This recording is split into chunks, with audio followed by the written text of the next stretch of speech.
Hello बच्चों। तो चलिए हम लोग आज पुनः जो है एक प्रकाश का परावर्तन चैप्टर लेके आए हुए हैं, जो कि आप लोग को ये एग्जाम के दृष्टिकोण से बहुत ही महत्वपूर्ण है। हम लिए चलते हैं प्रकाश के परावर्तन। तो हम लोग जो है प्रकाश के परावर्तन को लिख चुके हैं बोर्ड पर और आपको हम समझाना चाहेंगे प्रकाश का परावर्तन क्या है।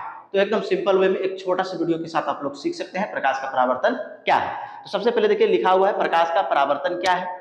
एक समतल दर्पण से प्रकाश के परावर्तन के लिए किरण आरेख खींचे। तो हम लोग चलिए समझते हैं क्या है प्रकाश का परावर्तन।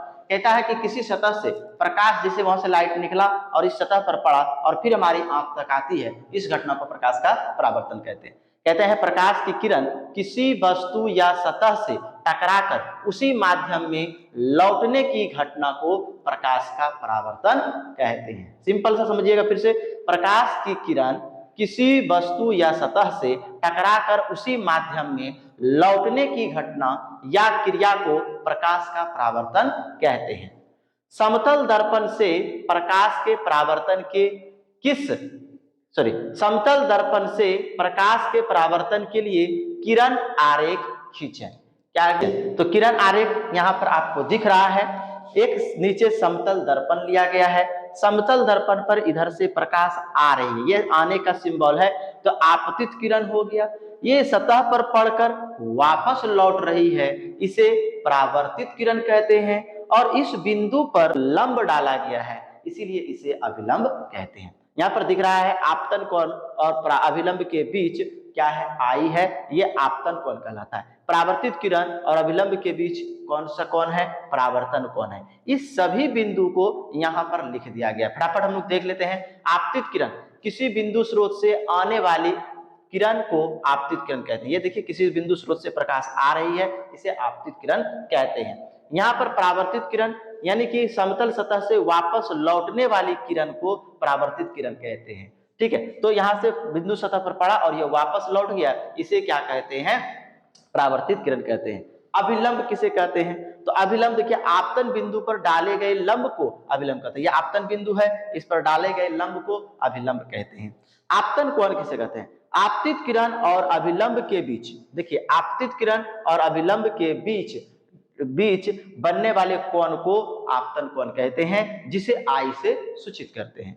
यहां पर देखिएगा फिर है परावर्तन कोण किसे कहते हैं, परावर्तित किरण और अभिलंब के बीच बने कोण को परावर्तन कोण कहते हैं, जिसे आर से सूचित करते हैं। यहाँ आर देख रहे हैं, परावर्तन कोण यानी कि अभिलंब और परावर्तित किरण के बीच बनने वाले कोण को परावर्तित कोण कहते हैं, परावर्तन कोण कहते हैं। तो ये आई बराबर होता है आर का, यानी आपतन कोण बराबर होते हैं परावर्तन कोण का।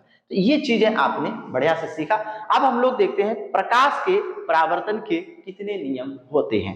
प्रकाश के परावर्तन के 2 नियम होते हैं। ये नियम निम्नलिखित हैं।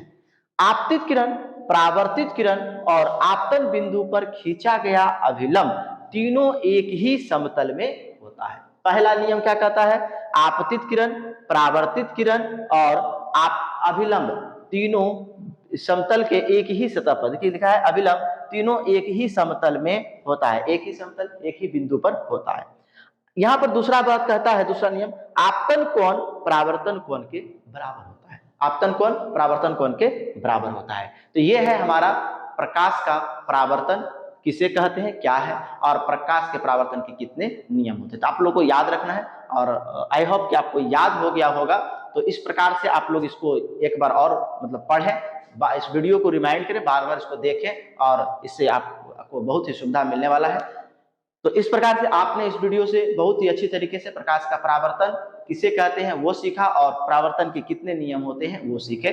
तो आपको नेक्स्ट वीडियो जल्द ही मिलेगा। तो इस तरीके के वीडियो और देखने के लिए आप चैनल को सब्सक्राइब एक बार कर लें और कमेंट करके हमें जरूर बताएं कि ये वीडियो में और क्या अच्छा कर सकते हैं। मिलते हैं नेक्स्ट वीडियो में। Thank you.